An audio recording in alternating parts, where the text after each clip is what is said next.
Morning everyone, today's news Leeds for the 29th of July. I was listening to the Phil Hay podcast this morning and Hayden Evans, who's been on it a few times, is an agent in Yorkshire who looks after a lot of players that Leeds have. He had Jamie Shackleton, he's had Creswell and he has RG Gray currently. Was asked about the vibe in the dressing room last season just before Bielsa was let go, and did it replicate what we saw in the stands where that little bit of a split was happening with some people wanting him to stay, some people wanted him to go. And he said it was absolutely reflected in it. So he said there were some players who owed everything to Bielsa and absolutely didn't want him to leave. There were other players who felt that they might be in a better position if Bielsa wasn't in the club and they might get more game time. So a lot of players that were on the fringes of the team felt they might get more game time if he wasn't around. I don't know if that has actually worked out or not. He also talked about the recruitment as well that's come in, and other players that he has, a particular player that he has in Spain, has said that the calibre of recruitment that Leeds have brought in is very, very high. Specifically talking about the US guys, he said that they are of a very, very high calibre. So that's great to hear. It's always nice to hear another pro tell you that the players are bringing in are good players. And apparently in and around the camp in Leeds, the new players coming in have really revitalised the place and a fresh energy that's there as well. And they all look very exciting. So that's what's coming out of the Leeds camp itself, which is great to hear. On incomings, Sander Berger has been linked again with Leeds United, also being linked with Newcastle and probably Everton as well at this stage. Same three clubs going after every player. Sheffield United bought him for 22 million when they entered the Premier League. Obviously didn't work out for them. He's played 66 times for Sheffield United, has had 8 goals and 6 assists. He has a £35 million release clause that Sheffield United are not willing to let him go unless it's activated. So they're holding firm. Leeds and Newcastle don't rate him at 35 million, so that's going to be an interesting one. Again, I think we've probably filled this position, but there was a comment yesterday in the comment section about, you know, what happens if Adams and Rocky get injured? Are we left in a situation where Click and Forshaw have to play again? That's the midfield we had last year. I like Adam Forshaw. I think he did really well last year when he came back, but you can't rely on him with injuries. And Matthias Click hasn't played the same level he's played at since probably his first season in the Premier League, which was incredible. If you ever get him back to that level, what a player he was then.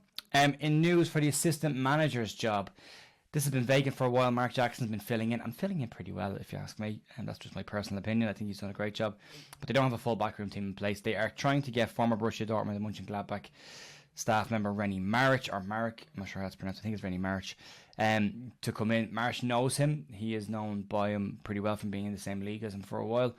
And that looks like it could be done this week, back end of this week, early next week. So that'll be nice to have the backroom stuff all done and dusted out of the way. On new contract news, Joe Gelhardt's looking like he'll sign his new 5-year deal, possibly today, possibly early next week. It's said that it's tripling his salary.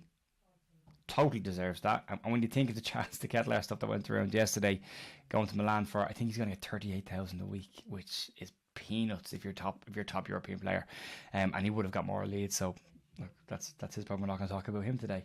So Joe Gelhardt tripling his salary potentially and signing a new 5-year deal in the next couple of days. That's fantastic news for us and everyone at Leeds. I hope there's like a £120 million buyout clause in that contract as well, so just to keep us safe, because he's going to be a star. Update on Phillip Max. So Leeds are rumoured to have tabled a £7 million bid for the left back.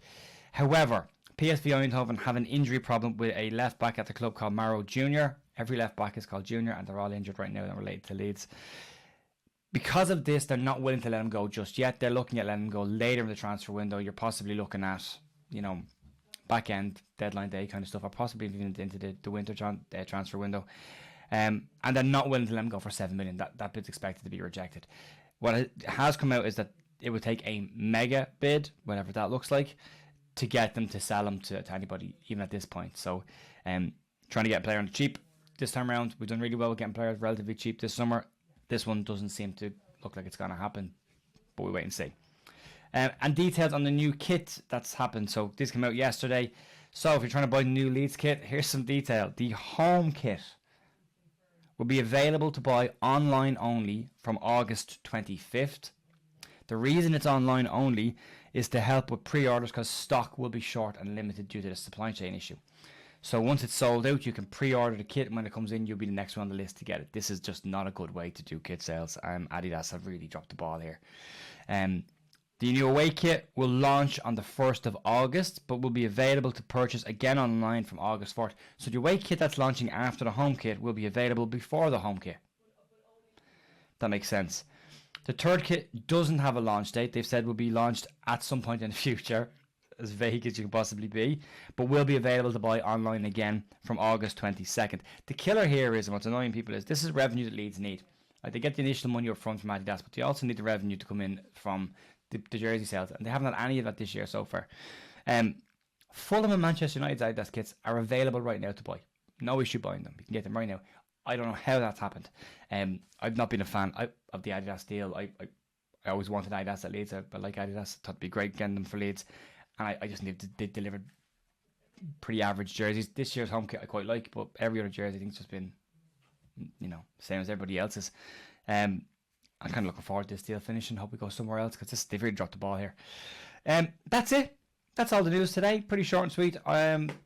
Personal note, just want to say thanks to everybody that subscribed to the channel over the last couple of days. It's actually been mind blowing. I wasn't expecting this at all, and thanks to everybody who's watched the videos. Again, I wasn't expecting the numbers that this is doing right now. So I really appreciate everyone liking the videos, commenting, getting involved in chat. I'm trying to comment back with everybody if I can, but I really appreciate it. It's been really, really good. So thank you very much for that, and see you tomorrow. Bye.